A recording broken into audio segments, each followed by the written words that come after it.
Amateur Traveler is in its 20th year now, but can you imagine if I had people on the show who had never been to the destination, but had just read about it or seen a movie about it?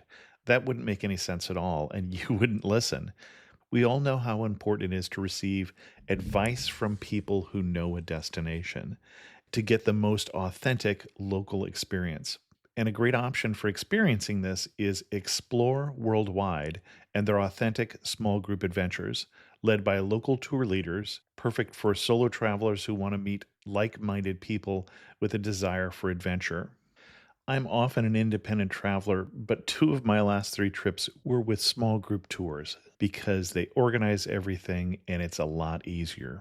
If you want to recreate the tour I did to Malta, they have a Malta and Gozo Discovery Tour. I'm intrigued by one of their tours called A Taste of Sicily. The company again is Explore Worldwide, and visit exploreworldwide.com to learn more. And thanks to Explore Worldwide for sponsoring this episode of Amateur Traveler. The nights are long, the days are short, and the weather is chilly to downright cold, depending on where you are. It's a good time to slip into a Quince iconic Mongolian cashmere sweaters, which start at only $50. You can treat yourself to everyday luxury at an affordable price with Quince. If you really want to dive into luxury, you can check out their leather handbags, washable silk shirts, and European linen sheet sets. Whatever you're looking for at Quince, all the prices are 50 to 80% less than similar brands, and they do that by partnering directly with top factories and cutting out the middleman. They only work with factories that use safe, ethical, and responsible manufacturing processes. And of course, they use premium fabrics and finishes for that luxury feel in every piece. But you've already heard me rave about my Quince travel pants. Treat yourself this winter without the luxury price tag. Go to quince.com/traveler for 365-day returns plus free shipping on your order. That's QUINCE.com/traveler to get free shipping and 365-day returns. Quince.com/traveler. And thanks to Quince for sponsoring this episode of Amateur Traveler. Got my bags packed, I'm on a roll. I'm heading out there and I'm ready to go. I'm looking real good in my passport photo. Oh, no. Amateur Traveler, episode 662. Today, the Amateur Traveler talks about wineries and woofing, hilltop villages and truffles, Vespas and the Dukes of Savoy, as we go to Barolo and the Piedmont region of Italy. Welcome to the Amateur Traveler. I'm your host, Chris Christensen. Let's talk about the Piedmont.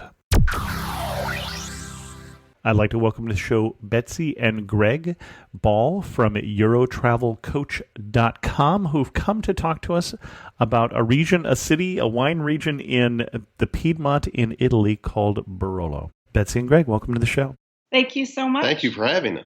You're welcome. And did I get everything right so far? Are we on the right track?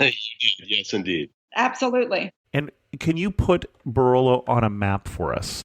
Sure. It's up in the northwest part of Italy, south of Torino a little ways. And it's a little bit isolated, but it's up in the northwest of Italy. And Piedmont itself means the foothills of the Alps. So from that region, from our area that we're talking about, on nice clear days, you can see the snow-capped peaks of the Alps in the distance. Excellent. And why are we going to suggest that people think about going here with their precious vacation days? Because Barolo has the most spectacular food and the most amazing wine and the most incredible vineyards. The scenery is amazing. The combination of all those things makes you want to visit and then stay for as long as you possibly can. And you have gone back, as I recall. You haven't just done one trip there. We have gone back a couple times, and then Betsy and I retired, if you want to call it that, from university teaching after many years. One of our primary goals was to pick grapes somewhere after we stopped teaching. And so the last 2 years we've picked grapes in this area during the harvest season. Yeah. So we volunteered in exchange for room and board through woofing. Okay. And we spent 2 harvest seasons picking grapes on an organic winery in between Barolo and Doliani. Well, and in case people don't know what woofing is, I know we have at least one article about woofing that happens to also, I think, be about Italy on the Amateur Traveler site. So we're talking about Worldwide Organization of Organic Farmers, if I've got the right acronym there. You're super close. Worldwide Opportunities on Organic Farms. So close. Okay. Exactly. It's the exchange labor for, and quite often what you're exchanging for would be for housing. Excellent. Exactly. Room and board, yeah. Mm-hmm. And where we stayed, they fed us so well. In addition to having a bed to sleep in and a place to shower, we ate very, very well. Okay. Well, and I think we'll get to that, but where are we going to start? What kind of itinerary are we recommending for people? In this area, this particular area, there are 5 specific hill towns, communes that make up the wine region, and that's the area that we're going to concentrate on. It's easy to take day trips from there, but what I really like to do is find your place and stay put for 5 or 6 days and then explore from there. There are these 5 towns, but I would choose to stay in Barolo or La Mora or Monforte. And they're all very close, but they're tiny little windy roads, so it takes some time to get between them all. But for our purposes, let's say we're going to stay in Barolo or in the surrounding area. You could stay at an agriturismo, you could stay at a bed and breakfast. There are some hotels. I think that the closer you can get to staying with someone who's from there, someone who lives there, someone who has a farm there, I think it makes the experience all the better. Okay. And I want to make sure that people understand when we say an agriturismo, very big in Italy, we're talking about basically an Airbnb with a farm, someplace where you can stay that is doing tourism as well as still actively farming. And I think that's the requirements to be in the Italy's agriturismo program. It is a requirement, and more they're heading toward the luxury end of things. So many of them have a nice big pool and things, and the farming is a small part of it. But we like the ones where you actually get to see some stuff being done, some cheese being made or wine being made or whatever it is. So excellent. Well, do you have a particular one that you want to recommend to people, or a couple of them? I'm going to actually recommend a bed and breakfast. Okay. Because that's where we stay every time we go to Barolo. There are lots of options, but this is our favorite, and it is called La Giolita, and it is a woman who has 3 bedrooms, and then she has an apartment, and she manages some apartments. But we met her in 2004, the first time we went to Barolo, and her name is Daniela, and she just takes the best care of her guests. Her breakfasts are amazing. Her accommodations are not expensive, but they're terrific. They have everything that you want, beautifully located in the little village, and I just think it's a great place to stay. And she's also very good at making recommendations and helping get reservations at restaurants or wineries that you may want to visit and stuff. She's very, very helpful. It's a great spot. We love it. Excellent. And then what are we going to do with, you said we're going to do 5 days staying here in this home base, and what are we going to do? So we're going to start in Barolo. You're going to arrive, get settled into your bed and breakfast, and then start wandering around the town. It doesn't take very long. Barolo is not a big city. There's not a lot to see, but you're going to love the cobblestone streets and the narrow little alleyways and the views of the vineyards. The hills are close together, and there are so many vines that it really looks like a patchwork quilt when you're standing on one of these terraces in one of these villages. You're just going to explore, see what you see. You're going to see winemakers with tasting rooms. If you'd like to stop in, that's a great thing to do. You're going to see little cafes where you can stop in and have a glass of wine, a little cheese, a little nice salty meat. But the best thing to do on the first day, in our opinion, is to go to a wine shop in Barolo called La Vita Turquese. And Stefano and Elisabetta will teach you about wine in a way that I've never experienced in any other wine shop anywhere. And we go to a lot of wine shops. He brings out a map. So if you order a wine and he will recommend different things that you might try. Then when he serves the wine, he brings out a map and shows you where you are, where the grapes were grown, and talk about the terroir, how the sun hits it, how the soil affects the grapes and things. And it's a really good idea to get a good feel for where you are and how important the grapes are there. He's fantastic. We go back and back, and it's a great way to kick off your stay if you're trying to get a feel for the area and a feel for the wines that are so important there. And so Barolo, it's a small village, really. There's not a ton of shopping or stuff to do. There are several enotecas, places where you go taste wine, but the regional enoteca is there. So a lot of these villages have castles, and Barolo does have a castle. In the basement of this castle is where the regional enoteca is. So an enoteca is a place that sells wine, and they have all the wines in the region. And then up above the castle, there's a little wine museum, and there's a cafe up there. And we love it as a spot where we stay and go out from.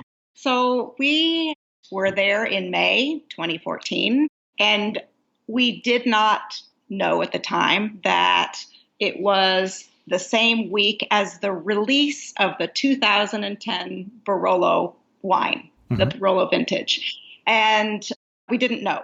But we happened upon this, and someone said, you should go to the Enoteca. So we took their advice. And there were over 100 Barolo producers represented with their open bottles of wine on the tables in the Enoteca. And all we had to do was to go to the counter, and for €15, they gave us a glass, and we could try all of the wine that we wanted to try over the course so we're of several scheduling hours. this and a nap the first day is really what I'm hearing you say. Exactly. That is exactly what we did, actually. But it was great because we could taste them all. And I think it's the first time we started spitting wine. We weren't very good spitters until that point, but we would taste it. And if we didn't love it, then we actually would dump it out. And then when we found one that we did love, we would pour a glass and actually sit down and enjoy it. So it was just a really special experience. Excellent. And where are we going to go to next? After we've done our tasting and our nap the first day, where are we going the second day? So the thing is, you can explore each one of these other hill towns. So there are 4 others that are part of this specific wine region. And what we absolutely love to do is to hike to another hill town. Okay. You sort of have to choose which one you want to go to next. But if you hike to the beautiful little hill town of Lamora, it's the highest town, so you're going to have spectacular views.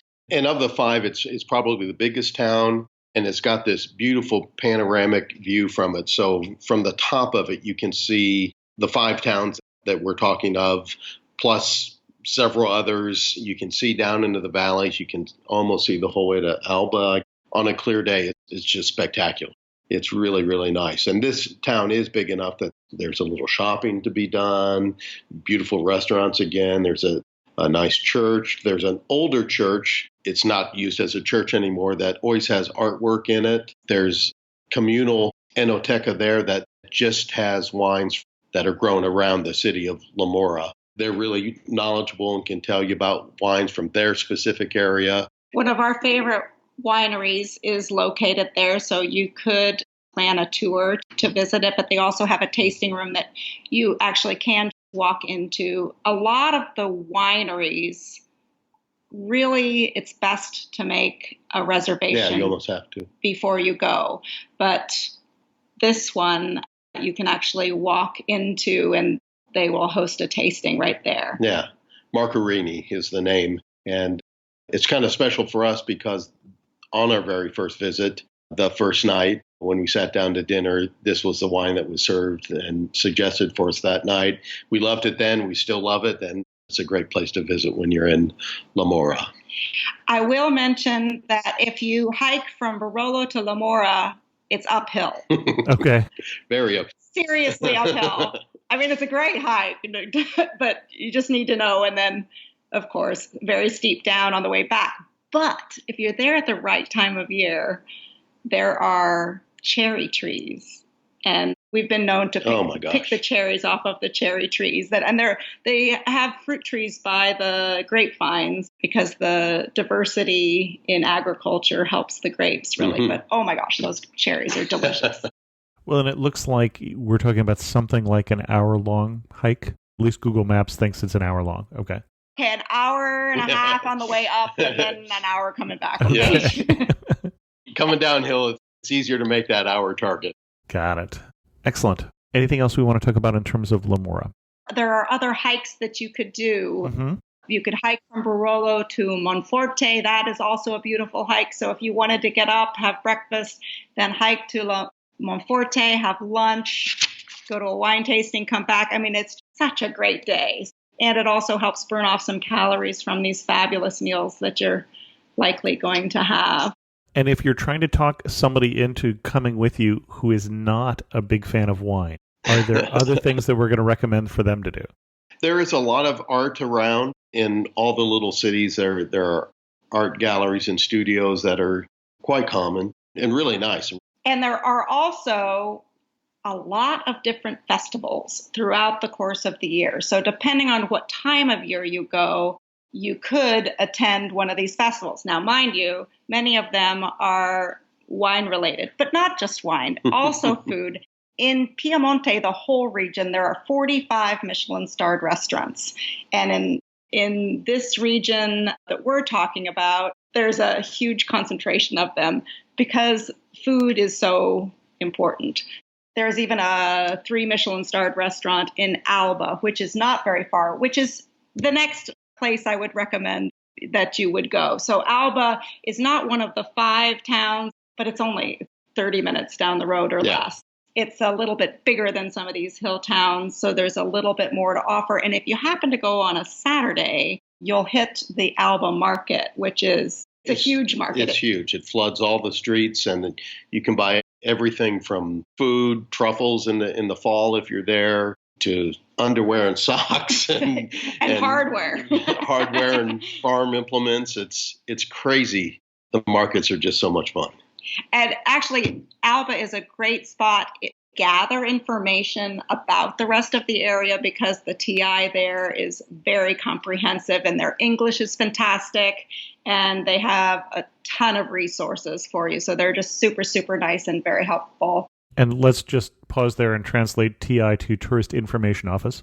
Thank you very much. Yes, exactly. It can be very helpful. Yes, Tourist Information Office. Another thing to do in Alba or in different parts of this region is to go to a cooking class because the food is so important in this region. There are just lots and lots of opportunities to actually learn how to make little plain pastas, which are tiny, tiny little ravioli, or learn how to make bagna cauda, which means hot bath. And it's a combination of oil and anchovies, and you dip your peppers in it and your vegetables. And there's a lot of garlic in it too. It's fabulous. It's a very local dish. Well, you had me at garlic, but... Do you have a particular cooking class that you recommend? How are we going to sign up for one? The TI has lists of them. Okay. And our favorite way to find places is ask where we're staying. And we've stayed with the same person, and she's always has great recommendations for us. So our friend Daniela at La Giolita, she's lived in this area. She went to school in this area. She went to school in Alba. So her friend teaches cooking and offers cooking classes either in her kitchen or she'll come to you. And so that's a fantastic resource, is to use the folks that you're staying with and see where they direct. Okay. Anything else we want to recommend in Alba? The Duomo church, the big church there, is quite nice. From the outside, it doesn't look like much, but when you go inside, it's beautiful. And there's the choir. The chairs in the choir are hand-carved wood, and they're gorgeous. I mean, they're pretty stunning. It's called the Duomo di San Lorenzo in Alba. It's on one of the main streets, and I always like to pop in when we're in town. Cool. Anything else we want to do in Alba? Italy, which is a chain of super nice grocery stores. There's one in New York City. It's a funny thing to call it a grocery store. It's more like an Italian extravaganza. Gourmet. So Italy was started in this area close to the Alba, the city of Alba, and also Ferrero chocolates, which is famous for lots of chocolates, but also famous for creating Nutella, which is okay. a worldwide phenomenon now. Which actually brings me to our next foray for the next day. Another activity would be to choose either a hazelnut farm, and that's how I connected it from Nutella to hazelnut. It's a great segue there. I appreciate that. Thank you. You could visit a hazelnut farm if you go into the Alta Langa, which is this high part of the Langa region. It's amazing how the landscape changes. You go from these tight-knit vineyards to these much higher hills. They're not quite mountains exactly, but it's big, big valleys, and it's hazelnut heaven. So that's where hazelnut farms are located, and you can visit one, and you can taste their goods, and you can taste it's not Nutella, it's their homemade hazelnut paste. That's a wonderful activity to do. There are also some cheese producers that make some fantastic cheese. The area around the 5 towns of the Barolo region are so heavily planted with vines that there's not a lot of space for sheep, goats, or cows. So you're going to find those kinds of livestock that are going to make some cheese more in the Alta Langa area. You can also, if you're there at the right time of the year, because Alba and this region is the white truffle capital of Italy, you can go hunt truffles with a truffle hunter. And the truffle hunter and his dog will take you into the woods, and he'll talk about the training process of the dog and how they find their truffles, and he will not tell you where the truffles are because... To be clear, when they take you out, they plant these truffles because they're not going to show you where they actually find them. If they're honest, they're pretty upfront about that.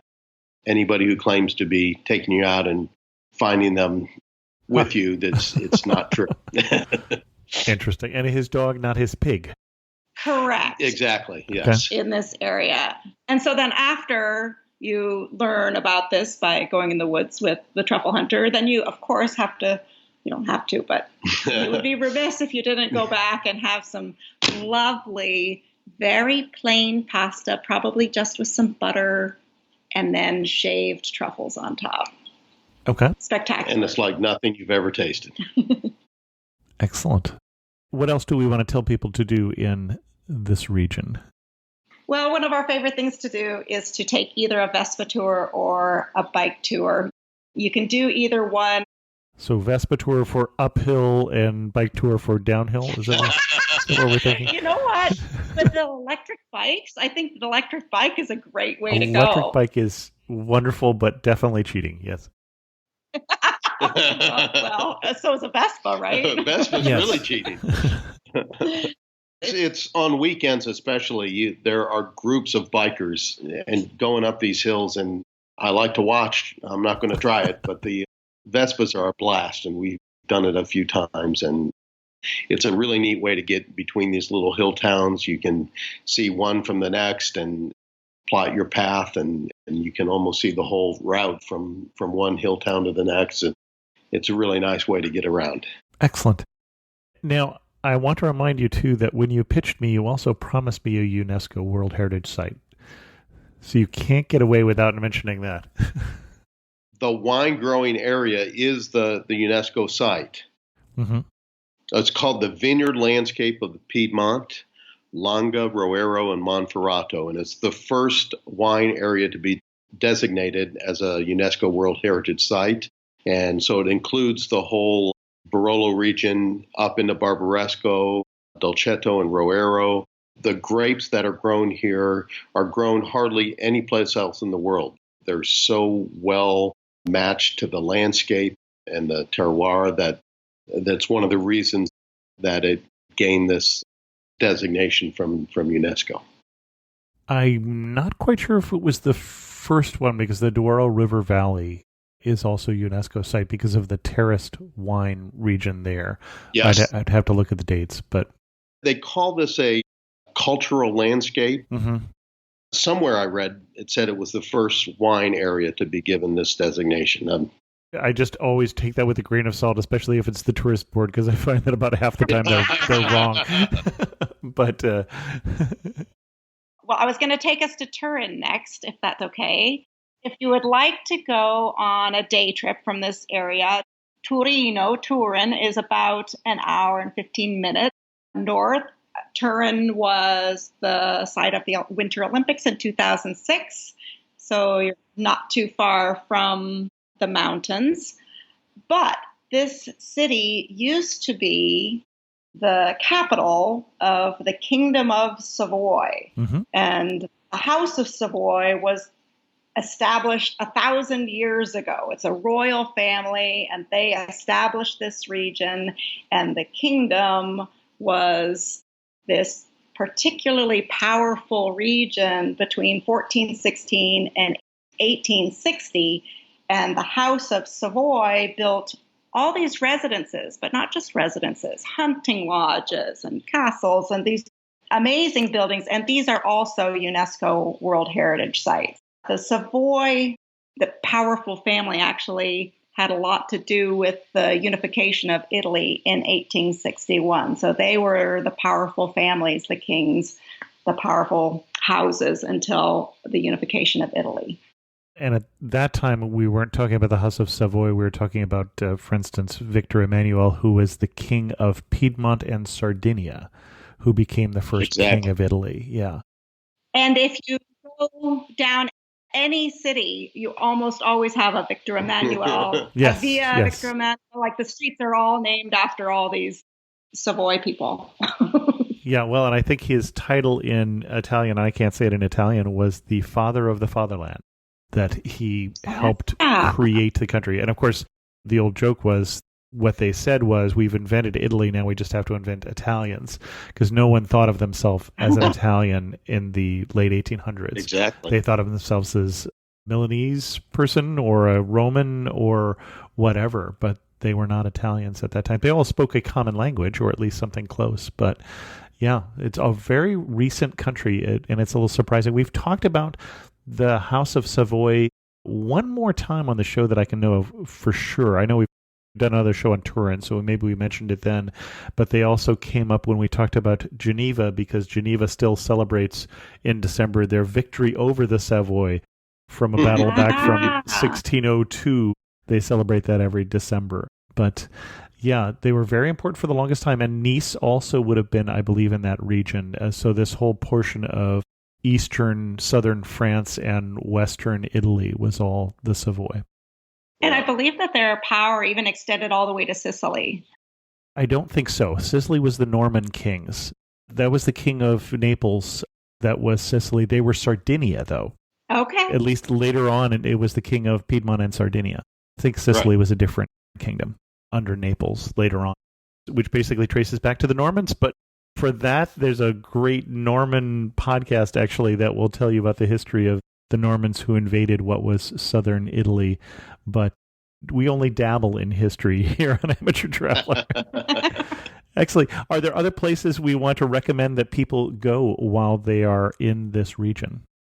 Yes, because I think we've probably covered enough for about 5 days, but it's a really wonderful chance to, after you've been in this region, then head west toward the beautiful Alps that you see and spend a little time in those mountains. There are 5 major valleys, and each one has its own valley arteries.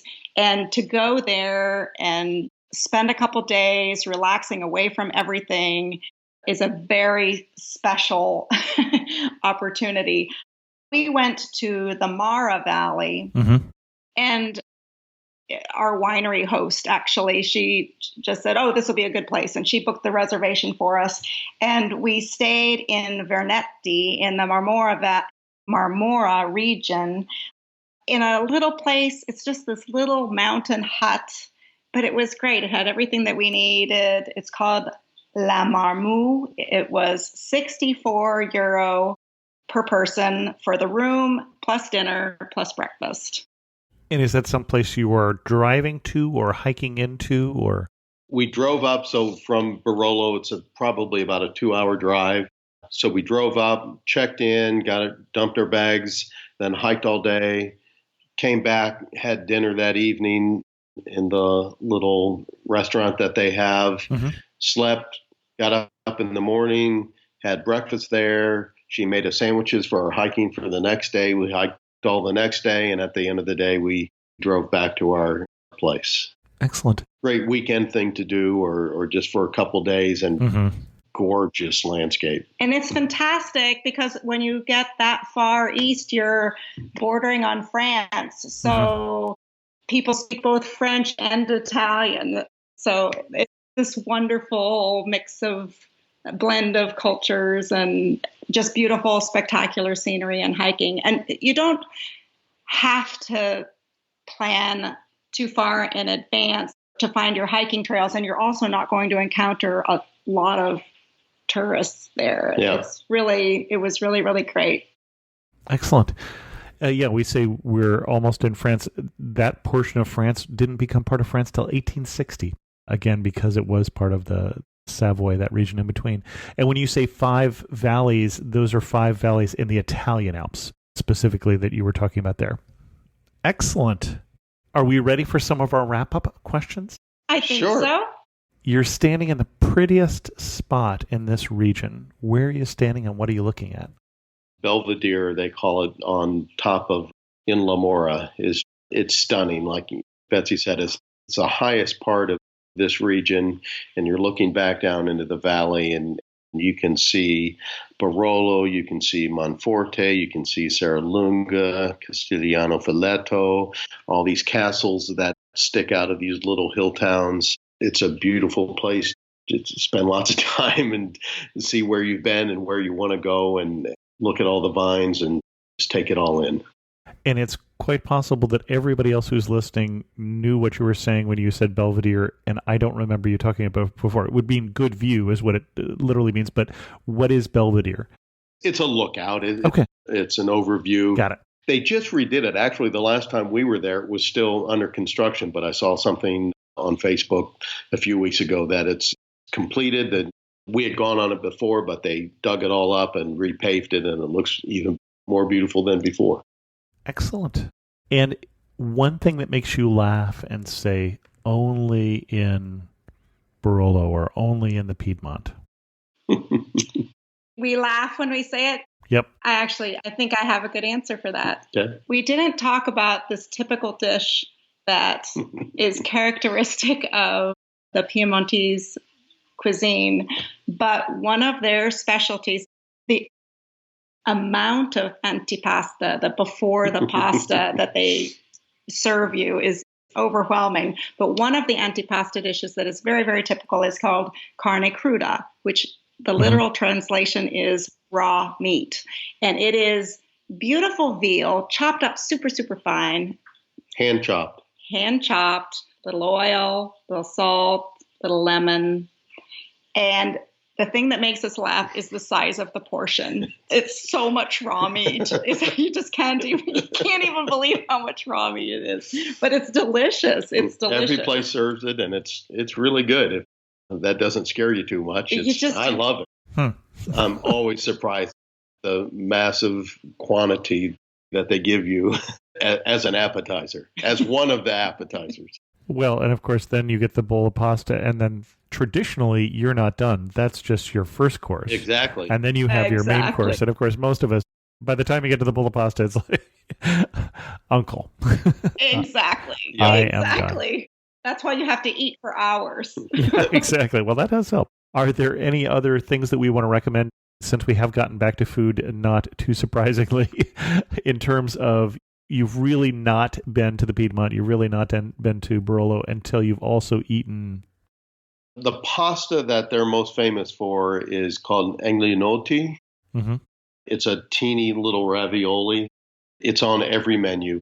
The sauces that people serve with it are different, and yeah, you definitely need to have that. The carne cruda. Okay. You have to drink the wine. Well, I figured in the wine. I think we've stunning. established that. Excellent. And Betsy and Greg are from EuroTravelCoach.com, and where they actually help people plan trips to this region. I'm going to ask you my usual question about the best post on your site, but is there one place or one thing that you have directed people to do in this region that you get the most positive feedback about that particular recommendation?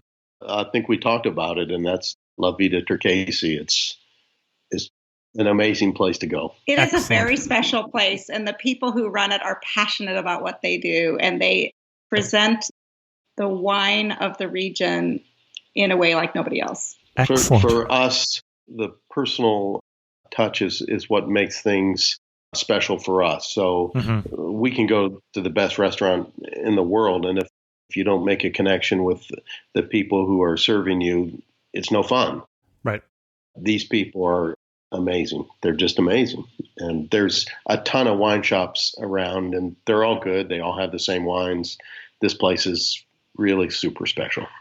Another thing that is amazing about this area is that it really is a collection of small communities, and everybody knows each other.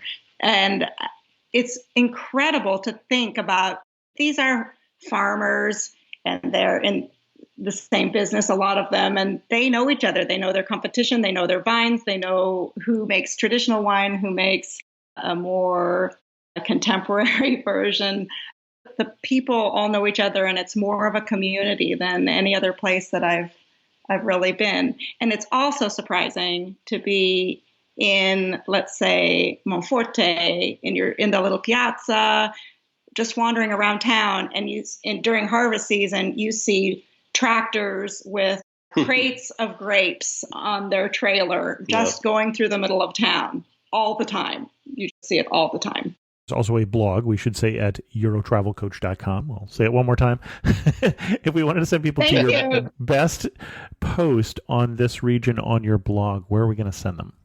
I just put out a blog post about the best restaurants in the region. So it has a list of some of our favorites. Excellent. It just came out. So that would be a great place for them to go. Great. We'll put a link to that in the show notes so you can find that either on the website, or if you look at the lyrics of this episode, there'll be links to everything we talked about. Perfect. There's a couple blogs there about the time that we spent on the winery picking grapes the last couple of years, and I would think people would find that somewhat interesting as well. Excellent. Betsy and Greg Ball from EuroTravelCoach.com. We'll say it one more time. Thank you so much for coming on Amateur Traveler and sharing with us your love for Italy, and specifically for Piedmont, and even more specifically for Barolo. Thank you, Chris. This was a lot of fun. We appreciate what you do. I heard recently from Deepak, who said, I am a longtime listener of your show, and I have to say that your episode on Canal du Midi was simply wonderful. I really liked the format of the show, and it convinced me to add canal cruises to my bucket list. Deepak, I'm glad you enjoyed it, and I think you would also enjoy a canal cruise. And I should say that if you're trying to get someone interested who is not a podcast listener, we also have a blog post on it. So I'll put a link to that in the show notes. The other new blog post that we have on Amateur Traveler this week is one about the 3 days that my wife and I spent in Normandy in advance of that trip. And so check that out, because I'm probably not doing a podcast about that episode, at least not in the near future. With that, we're going to end this episode of Amateur Traveler. If you have any questions, send an email to host@amateurtraveler.com, or better yet, leave a comment on this episode at amateurtraveler.com. If you like the show, please do subscribe. And thanks so much for listening.